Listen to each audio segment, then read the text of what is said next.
ஏற்ற நாட்களில் நீ நிறைவேற்ற போகிறதற்காக உமக்கு ஸ்தோத்திரம்,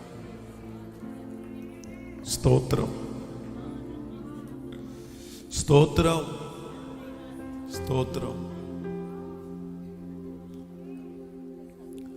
உங்க பிரசனத்துக்கு எங்களை முழுவதுமாய் தாழ்த்து இயேசுவின் மூலம் ஜெபம் எடுக்கிறோம் நல்ல பிதாவே. உட்காரலாம். Praise the Lord. ஹல்லேலூயா. கரங்களை உயர்த்தி ஒரு ஹல்லேலூயா சொல்லலாம்.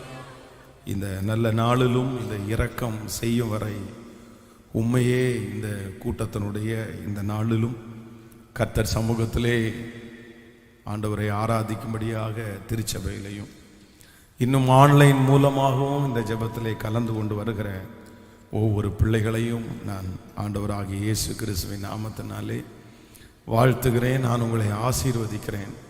ஆண்டவர் நிச்சயம் அவர் நமக்கு சொன்ன எல்லா வார்த்தைகளையும் அப்படியே நிறைவேற்றுவாராக. இந்த ஜெபம் ரொம்ப ஆசீர்வாதமாய் கர்த்தர் நடத்தி கொண்டு போகிறார். ஒவ்வொரு நாளும் ஆண்டவர் நம்மோட பேசிக்கொண்டே இருக்கிறார். தினம் தினம் நிறைய சாட்சிகளை ஆண்டவர் எழுப்பி கொண்டே இருக்கிறார். இந்த 21 நாட்கள் ஆண்டவர் இப்படியெல்லாம் என்ன நடத்தினார், இப்படியெல்லாம் என்னட்ட பேசினார், எத்தனையோ சாட்சிகளை கர்த்தர் கேள்விப்பட வைக்கிறார். ஸோ அவர் மகிமைப்படுகிறார். ஆமென். விசேஷமாய் கடைசி இந்த ஒரு வாரம் அதை ஆண்டவருடைய பிள்ளைகள் நீங்கள் மறந்துவிட வேண்டாம். காலையிலே சரியாக 5 மணிக்கு ஆரம்பமாகும். இந்த லாஸ்ட் வீக்கில் ஆண்டவர் நமக்கு பெரிய அற்புதங்களை செய்ய போகிறார்.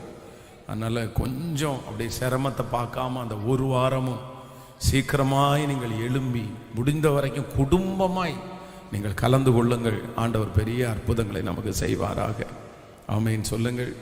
27, 28 ஆகிய இந்த 2 நாட்களும் அருமையான பாஸ்டர் ஜான்சாம் ஜாய்சன் அவர்கள் நமக்கு நல்ல செய்திகளோடு அவர்கள் வருவார்கள்.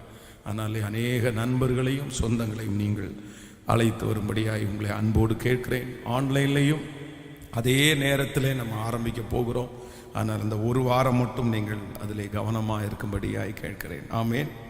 நீதிமொழிகள் 12ஆம் அதிகாரம் 24வது வசனம் சொல்லுகிறது, ஜாக்கிரதை உள்ளவனுடைய கை ஆளுகை செய்யும், சோம்பேறியோ பகுதி கட்டுவான்.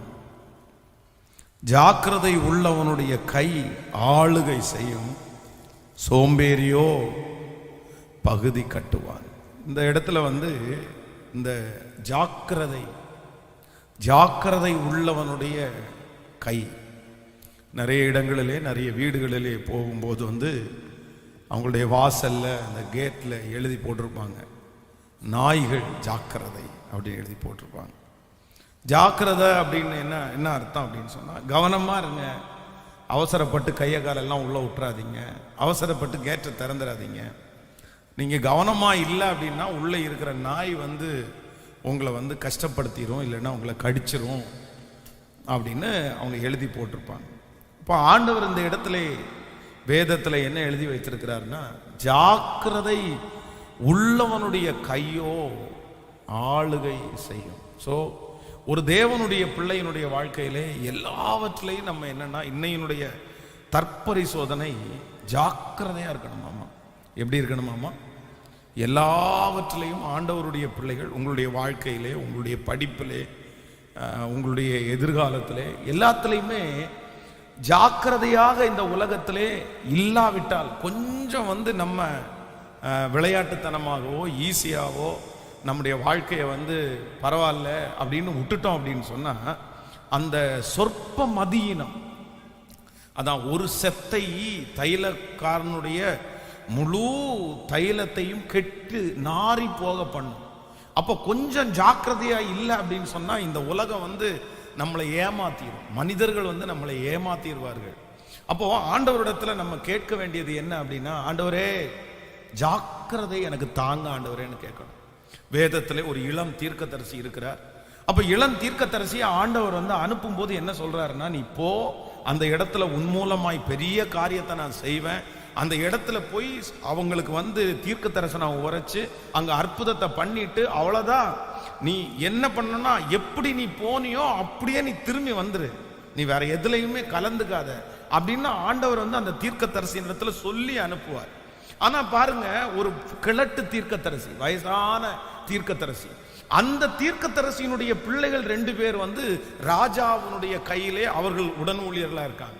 அவங்க வந்து இந்த இளம் தீர்க்கதரிசியின் மூலமாய் செய்த அற்புதங்கள், அடையாளங்கள், அப்படியே ராஜாவுடைய கை நின்று போனது, அக்னி அந்த பலிபீடத்துல போட்டு அப்படியே வெடிச்சு செதறினது, இந்த மாதிரி ஒரு பெரிய காரியத்தை வந்து தன் தகப்பனாரிடத்துல சொல்லி, அப்பா நீங்களும் ஒரு தீர்க்கதரிசியா இருக்கிறீங்க, ஆனா ஒரு சின்ன வயசு தீர்க்கதரிசியை நாங்க பார்த்தோம், அப்பா அவரை மாதிரி யாருமே இல்லை அப்படின்னு சொன்னோன்னா, இந்த கிழட்டு வயதான தீர்க்கதரிசிக்கு வந்து எப்படியாவது அவனை பார்த்தா பரவாயில்லையே அப்படின்னு சொல்லி வழியில போய் சந்தித்து அவன்கிட்ட சொல்லிடுறாரு, எப்பா வாப்பா என் வீட்டில் வந்து சாப்பிட்டு போ அப்படின்னு. உடனே அவன் என்ன சொல்றான் அப்படின்னு சொன்னா, அவர் என்ன சொல்றாரு, இல்ல ஆண்டவர் என்ன அப்படி போக கூடாதுன்னு சொல்லியிருக்காரு, நான் வந்து அங்க வர முடியாதுன்றாரு.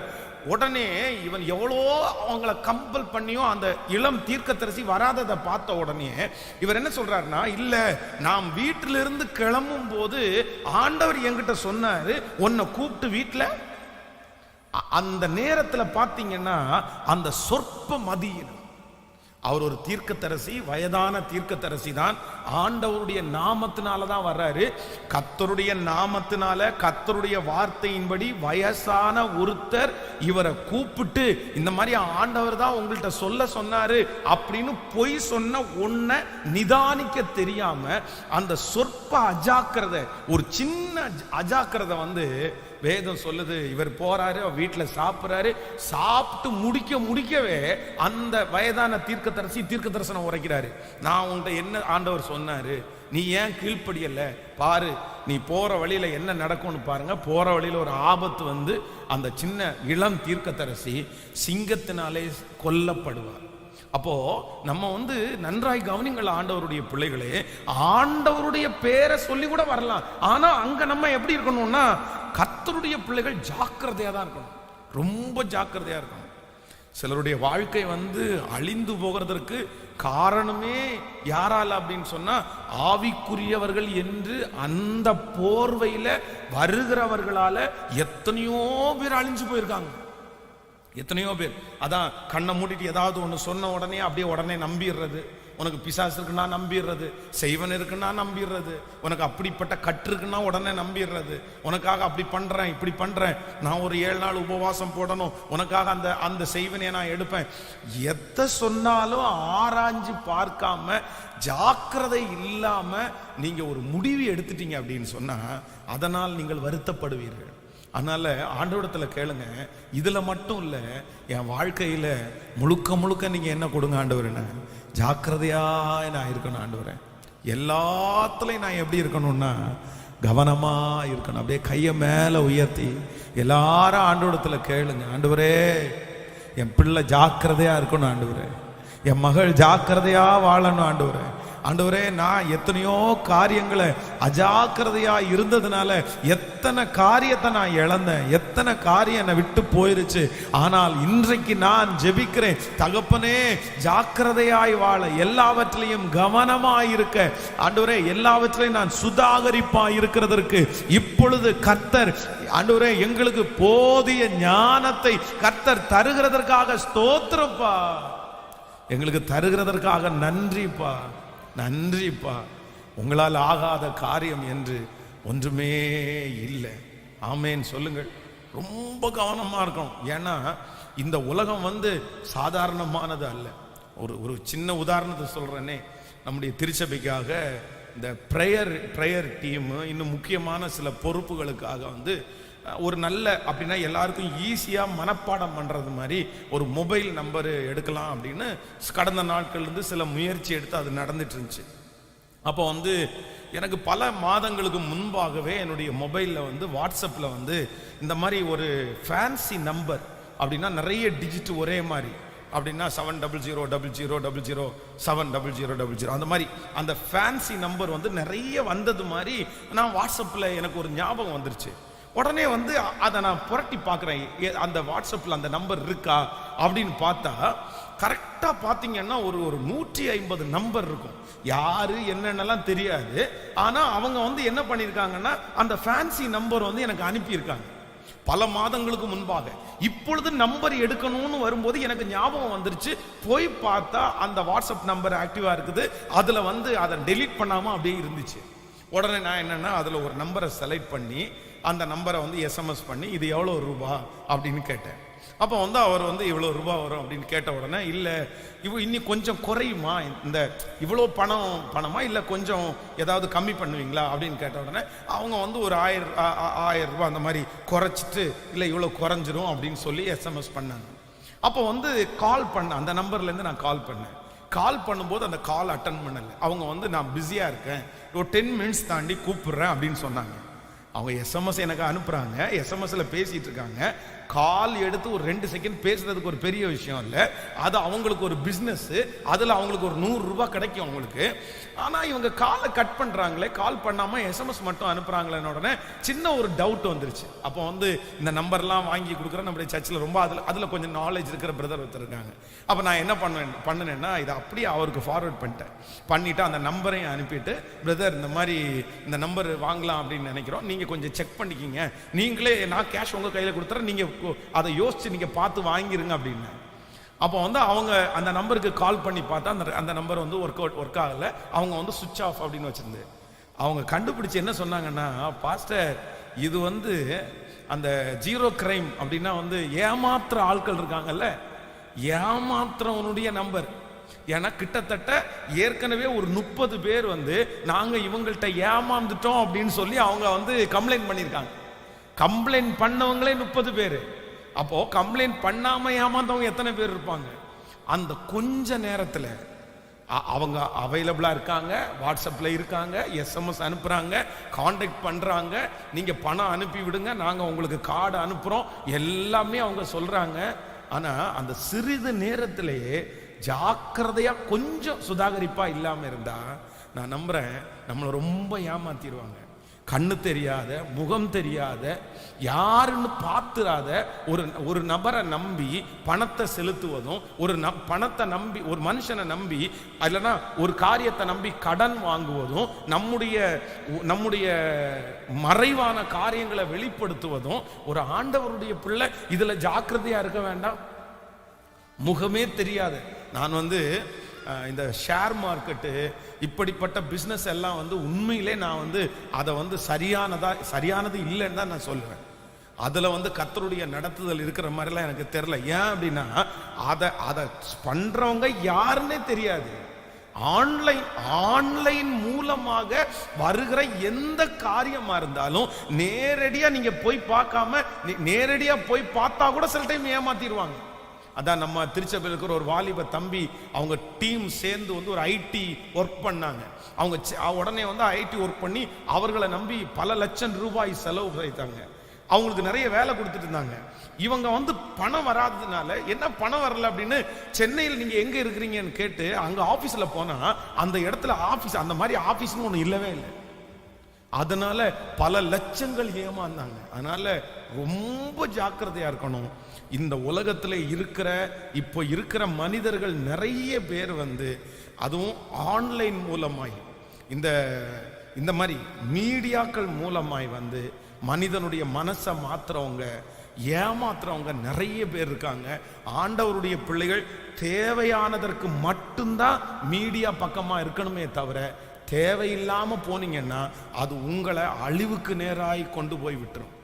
இன்னைக்கு இருக்கிற நிறைய பெண் பிள்ளைகளுடைய மனசை வந்து யூடியூப்ல பேசுற நிறைய மனிதர்கள் வந்து கெடுத்துட்டாங்க. நிறைய நீ அப்படி இருக்கணும், நீ உரிமை எடுத்துக்கோ, நீ பெண்ணடிமைன்றது இல்லதான், உண்மைதான்.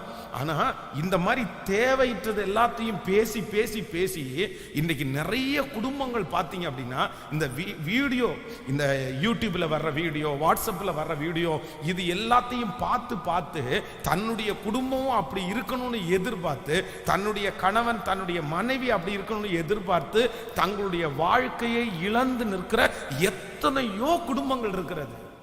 இல்ல டிவிக்கு முன்னாடி பேசுறது ஓகே, அவங்க வந்து ஒரு செட்டப்ல பேசிட்டு இருக்காங்க, அவங்களுக்கு அது ஓகே, நமக்கு அது செல்லுபடி ஆகாது.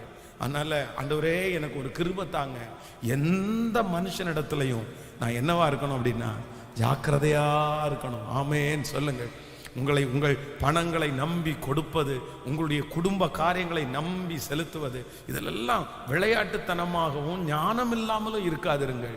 ஒரு மனுஷன் நல்லா பேசின உடனே அவங்கள அப்படி நினைச்சிடாதீங்க. பல 5 வருஷம் 10 வருஷம் நம்ம கூடயே இருந்துட்டு அதற்கு பிறகு துரோகம் பண்ணுகிற உலகம் இந்த உலகம். அதற்கு பிறகுதான் அந்த மனுஷன் யாரு, அந்த மனுஷன் எங்க இருந்து வந்தான், அந்த மனுஷனுடைய பின்னணி என்ன அப்படின்னு நம்ம யோசிக்கும் போதுதான் தெரியும். ஐயோ, இப்படிப்பட்ட ஒரு நபரையா நம்ம கூட வச்சிருந்தோம், இப்படிப்பட்ட ஒரு நபரா இந்த மாதிரி பண்ணிட்டு இருந்த ஆள். அதற்கு நம்முடைய வாழ்க்கையில ஒரு தீமை நடந்ததற்கு பிறகுதான் தெரியும் அவருடைய பின்னணியை எடுத்து பார்த்தா அவ்வளவு மோசமானதா இருக்கும். அவங்களுடைய வாழ்க்கை அவங்க அப்படியே தான் இருப்பாங்க, அவங்க மாற மாட்டாங்க. ஆனா 10 வருஷம் நம்ம கூட நல்லவங்களா இருப்பாங்க. 10 வருஷம் நீங்க இஸ்ரேலிய உளவுத்துறை, இப்ப இன்னும் அமெரிக்காவினுடைய உளவுத்துறை, இவங்க எல்லாம் ஒரு நபரை டார்கெட் பண்ணாங்க அப்படின்னு சொன்னா ஒரே நாள்ல எல்லாம் போய் தூக்கிட்டு வந்துட மாட்டாங்க. இல்லைன்னா 3 மணி நேரத்துல 6 மணி நேரத்துல ஒரு வாரத்துல எல்லாம் ஒரு மனுஷனை தூக்கிட்டு வர மாட்டாங்க. அந்த மனுஷனை 10 வருஷத்துக்கு முன்னாடி பிளான் பண்ணிட்டு 10 வருஷம் தாண்டி தான் அந்த மனுஷனை எடுப்பாங்க. அது வரைக்கும் சந்தேகப்படாதது மாதிரி அந்த மனுஷனுடைய வீட்டில் பால் விற்கிற மாதிரி போவாங்க, அந்த மனுஷனுடைய வீட்டில் துடைக்கிறது மாதிரி போவாங்க. இந்த மாதிரியே பழகி, அதுவும் இந்த இஸ்ரேலிய உளவுத்துறை ஒன்று இருக்குது, அதை நீங்க மொசாட், அந்த மொசாட்டுன்னு ஒரு புத்தகம் இருக்கு. அந்த புத்தகத்தை நீங்க வாட்சி பார்த்தீங்கன்னா ரொம்ப ஆச்சரியமா இருக்கும். அவங்களுடைய அவங்க சில காரியங்களை நிறைவேற்றுறது. அவங்க பார்த்தீங்கன்னா ஒரு மனுஷனை டார்கெட் பண்ணி அந்த மனுஷனை தூக்குறதற்காக பக்கத்துல, அவருடைய வீட்டுக்கு பக்கத்துல வாடகைக்கு எடுத்து 15 வருஷம் அந்த மனுஷன் குடியிருந்திருக்கிறாரு. 15 வருஷம் ஒரு சின்ன சந்தேகம் கூட வராம பக்கத்து வீட்டுல குடியிருந்து வேலை பார்த்து இந்த மனுஷனுக்காகவே அவர் இருந்திருக்கிறார் 15 வருஷம். 15 வருஷம் தாண்டி இந்த மனுஷன் தன்னோட பழக வச்சு அதுக்கப்புறம் தான் அவர் தன்னுடைய கையில கொடுக்கப்பட்டிருக்க வேலையை நிப்பாட்டி இருக்கிறார், நிறைவேற்றி இருக்கிறார். அப்போ இந்த உலகம் சாதாரணமானது அல்ல. நம்ம எப்படி இருக்கணும்னா எல்லாரிடத்துலையும் ஜாக்கிரதையா இருக்கணும். பெண் பிள்ளைகள், நீங்க ரொம்ப ஜாக்கிரதையா இருங்க. 20 வருஷம் உன்னை வளர்த்தி ஆளாக்கி உன்னை நடத்தி உன்னை படிக்க வச்ச உங்க அம்மா அப்பா உனக்கு நல்லது பண்ணுவாங்களா? இல்ல 2 வருஷமா உன்னை நேசிக்கிற பையன் இல்ல நேசிக்கிற நபர் உங்களுக்கு நல்லது செய்வாரா? ரொம்ப கேர்ஃபுல்லா இருக்கணும். கொஞ்சம் ஜாக்கிரதையா இல்லாம உங்க வாழ்க்கையை நீங்க இழந்துட்டீங்கன்னா நான் நம்புறேன் பெரிய ஆபத்து உங்களுக்கு காத்திருக்கும். ஒவ்வொரு நிமிஷமும் இந்த உலகத்துல எப்படி இருக்கணும்னா, ஆண்டவரே ஞானமா இருக்க, விழிப்பா இருக்க, ஜாக்கிரதையா இருக்க எனக்கு கற்றுத்தாரும். எல்லாருடைய கரங்களையும் உயர்த்தி உங்க பிள்ளைகளுக்காக ஜெபியுங்கள், உங்களுக்காக ஜெபியுங்கள். ஆண்டவரே, நான் என்ன ஞானம் உள்ளவனா இருந்தாலும், ஆண்டவரே எவ்வளவு அறிவு எனக்கு இருந்தாலும், தகப்பனே அந்த ஜாக்கிரதை சொல்லுங்கள், சத்தத்தை உயர்த்தி அந்த கிருபை எனக்கு தாங்க ராஜா, எனக்குள்ளே எப்பொழுதும் குடி கொள்ளுவீராக ராஜா. ராஜா, அப்படிப்பட்ட மனிதர்கள் எனக்கு விரோதமாய் வரும்போது நான் அதிலிருந்து தப்பி பிழைப்பதற்கு ஸ்தோத்திரம் ஆண்டவரே. நான் அதை ஜெயிப்பதற்கு கர்த்தர் எங்களுக்கு பலன் தாரும். ஸ்தோத்திரம். முழு பலத்தோட சொல்லுங்க, ராஜாவே எனக்கு அந்த கிருபை எங்களுக்கு தருவீராக, அந்த ஞானத்தை கர்த்தர் தருவீராக, அந்த ஜாக்கிரதையானவர்களாய் நாங்கள் இருப்பதற்கு கர்த்தர் எங்களுக்கு பலன் தாரும் ஆண்டவரே. ஹல்லேலூயா. சொற்ப மதியினம், பக்கத்தில் இருக்கிற கையை பிடிச்சு சொல்லுங்க, சொற்ப மதியினம் உங்க வாழ்க்கையே கெட்டு போக பண்ணும். நீங்கள் சவுல் ராஜாவை குறித்து வேதத்தில் வாசிக்கும் போது ஆண்டவர் சொல்றாரு, அந்த தேசத்து ஜனங்களையும் அந்த தேசத்துல இருக்கிற ஆடு மாடுகள் ராஜா எல்லாத்தையும் நிக்கிரகம் பண்ண சொல்லிட்டாரு. ஆனா இந்த சவுல் ராஜா என்ன பண்ணார் தெரியுமா? அங்க இருக்கிற ராஜா தபார்னு காலை விழுந்துட்டார். காலில் விழுந்த உடனே இவருக்கு உடனே இரக்கமாயிருச்சு. சரி பரவாயில்ல, உன்னை நான் உயிரோட வைக்கிறேன். ஆடு மாடுகளை மட்டும் உயிரோட வைக்கல, அந்த ராஜாவையும் உயிரோட வச்சுட்டாரு. ஆனா இது தாவீதை பாருங்க, சவுல் ராஜாவை கொல்றதற்காக பின்னாடி தான் கூட இருந்த வேலையாட்கள் இந்த மாதிரி ஒரு வாய்ப்பு நமக்கு கிடைக்காது, நீங்க இதை பண்ணுங்கன்னு சொல்லும் போது தாவீது அந்த இடத்துல ரொம்ப ஞானமா இருக்காரு பாருங்க. இல்ல இல்ல வேண்டாம் வேண்டாம், கர்த்தர் அபிஷேகம் பண்ண ஒரு மனுஷன் மேல நம்ம என்ன பண்ணக்கூடாது, கை வைக்க கூடாது. அப்போ அந்த இடத்துல மட்டும் தாவீது ஜாக்கிரதையா இல்லைன்னா, யோசேப்பை பாருங்க, அந்த போத்திபாருடைய மனைவியின் இடத்துல அந்த ஒரு நிமிஷம் ஜாக்கிரதையா இல்லைன்னா இந்த உயர்வு அவனுக்கு கிடைச்சிருக்குமா? அந்த ஆசீர்வாதம் அவனுக்கு கிடைச்சிருக்குமா? அந்த ஒரே ஒரு தப்புக்காக, பாவத்திற்காக அவ்வளோ பெரிய ஆசீர்வாதத்தை அவன் இழந்திருப்பான்ல. அதனால இங்க இருக்கிற வாலிப தம்பிகளும் தங்கச்சிகளும், ஆண்டவர் உனக்கு ஒரு பெரிய மாணிக்கத்தை வச்சிருக்கிறாரு, பெரிய உயர்வை வச்சிருக்கிறாரு. ஆனா பிசாசு உன்னை சீண்டி பார்ப்பதற்கு, உன்னை தள்ளுகிறதற்கு ஏதோ முயற்சி எடுத்தாலும் ரொம்ப ஜாக்கிரதையா இருங்க, ரொம்ப ஜாக்கிரதையா இருங்க. ஆனா நீங்க கர்த்தருக்குள்ள இருந்தீங்கன்னா ஆண்டவர் அந்த ஞானத்தை கிருபையாய் உங்களுக்கு தருவார். ஹல்லேலூயா. கர்த்தர் உங்களை ஆசீர்வதிப்பார். இன்றைக்கு நம்ம ஒரு வசனத்தை வாசிக்க போகிறோம். கர்த்தர் நமக்கு கொடுக்கிற வாக்குத்தத்த வசனத்தை எல்லாரும் நம்முடைய வேதத்தை நம்ம திறந்து நம்ம வாசிக்க போகிறோம். கர்த்தர் நல்லவர். கடந்த எல்லா நாட்களிலும் ஆண்டவர் நமக்கு நல்ல வாக்குத்தத்தத்தை ஆண்டவர் தந்தார். எடுத்து வாசிக்கலாமா? நீங்கள் 2 சாமுவேலை எடுத்துக்கொள்ளுங்கள். 2 சாமுவேல் 22ஆம் அதிகாரத்தை எடுத்துக்கொள்ளலாம். 2 சாமுவேல் 22ஆம் அதிகாரத்திலே 29வது வசனத்தை நம்ம எல்லாரும் சேர்ந்து வாசிக்கலாமா? 2 சாமுவேல் எடுத்துக்கொள்ளலாம். 2 சாமுவேலின் புஸ்தகம் 22ஆம் அதிகாரம் 29வது வசனம். 29வது வசனத்தை வாசிக்கும் போது, கர்த்தராகிய தேவரீர் என் விளக்காய் இருக்கிறீர், கர்த்தர் என் இருளை வெளிச்சமாக்குவார். இன்னொரு விஷயம் கூட வாசிக்கலாம். கர்த்தராகிய தேவரீர் என் விளக்காய் இருக்கிறீர், கர்த்தர் என் இருளை வெளிச்சமாக்குவார். கர்த்தருடைய பிள்ளைகளே, இன்றைக்கு இந்த வாக்குத்தத்த வார்த்தைக்காக நான் ஆண்டவருடைய சமூகத்திலே நான் ஜெபித்த போது, ஆண்டவர் என்னுடைய இருதயத்தில் பேசின வார்த்தை, கர்த்தர் என் இருளை வெளிச்சமாக்குவார். எத்தனை பேர் ஆமென் சொல்லுகிறீர்கள்? கர்த்தர் என் இருளை வெளிச்சமாக்குவார். எல்லாரும் சொல்லுங்கள், தேவனாகிய கர்த்தர் என் இருளை வெளிச்சமாக்குவார். ஆமென் சொல்லுங்கள். ஆண்டவர் சொல்லுகிறார், நம்முடைய வாழ்க்கையிலே ஒருவேளை இருளான பாதையிலே நாம் கடந்து போகலாம். நம்ம சில நேரங்களிலே நம்முடைய வாழ்க்கையினுடைய பயணம் எப்பொழுதும் வெளிச்சமாக இருக்காது. திடீரென்று இந்த ஜெபத்திலே இருக்கிற இந்த சத்தத்தை கேட்கிற உங்களுடைய வாழ்க்கையிலே ஒரு பெரிய இருளை நீங்கள் பார்க்கலாம். நீங்கள் முன்பாக போக முடியாமல், நீங்கள் முடிவு எடுக்க முடியாமல், நீங்க என்ன நடக்குமோ, எப்படி இது முடியுமோ என்கிற ஒரு பெரிய கலக்கம் உங்களுக்குள்ள இருக்கலாம்.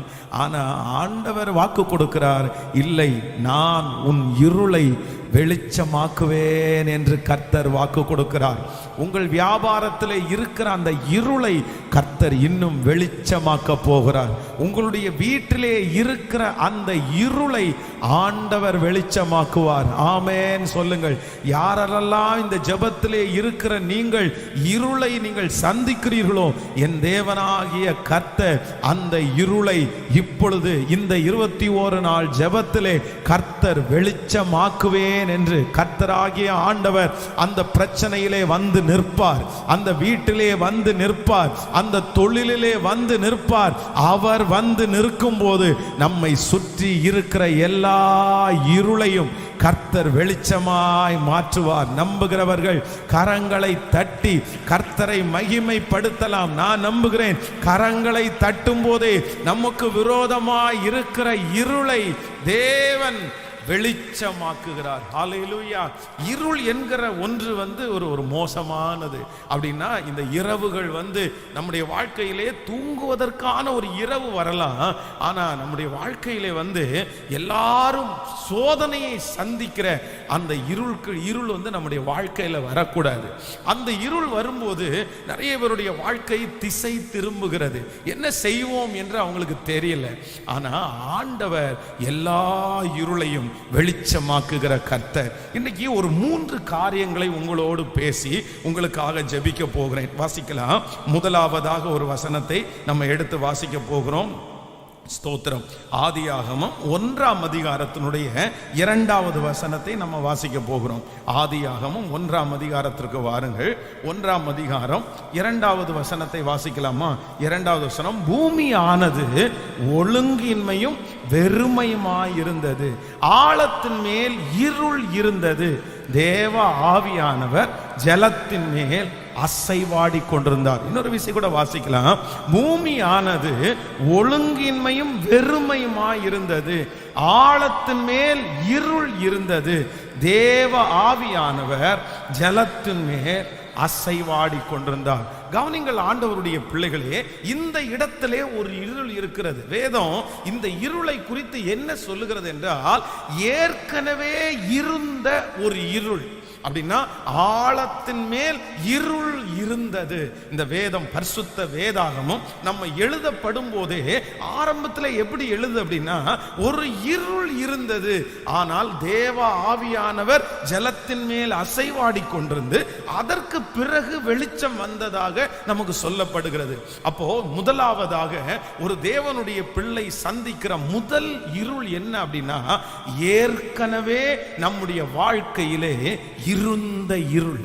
ஏற்கனவே ஆதியாகமத்திலே முன்பாகவே உங்களுடைய வாழ்க்கையிலே, இந்த ஜெபத்திற்கு வந்திருக்கிற நம்முடைய வாழ்க்கையிலே ஆண்டவர் எந்த இருளை வெளிச்சமாக்குறார் என்றால், இதற்கு முன்பாக உங்களுடைய வாழ்க்கையிலே இருந்த இருளை கர்த்தர் வெளிச்சமாக்குவேன் என்று கர்த்தர் வாக்கு கொடுக்கிறார்.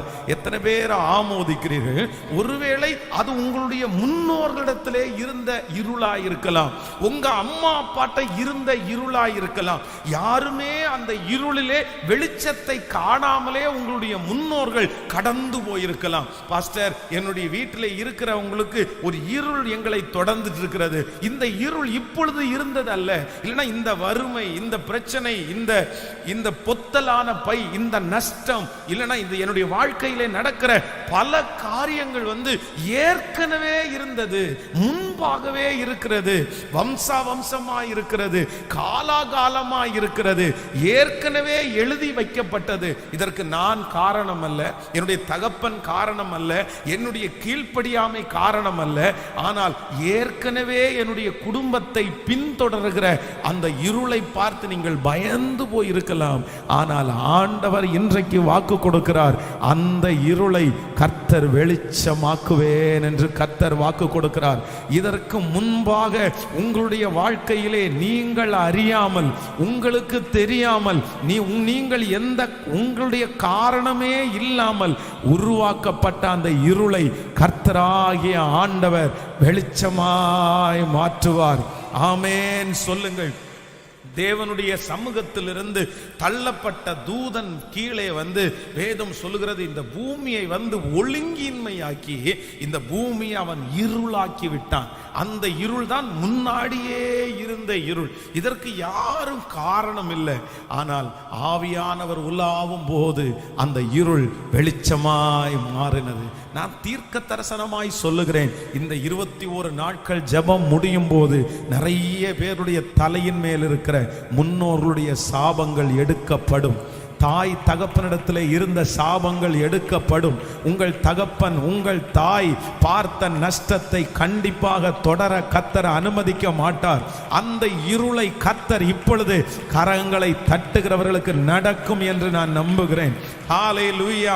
அந்த வியாதி என்கிற இருளை கர்த்தர் எடுத்து போடுகிறார். அந்த நஷ்டம் என்கிற இருளை கர்த்தர் எடுத்து போடுகிறார். முன்பாகவே இருந்த இருள் இயேசுவின் நாமத்தில் இப்பொழுது எடுக்கப்படுகிறது. ஆமென்.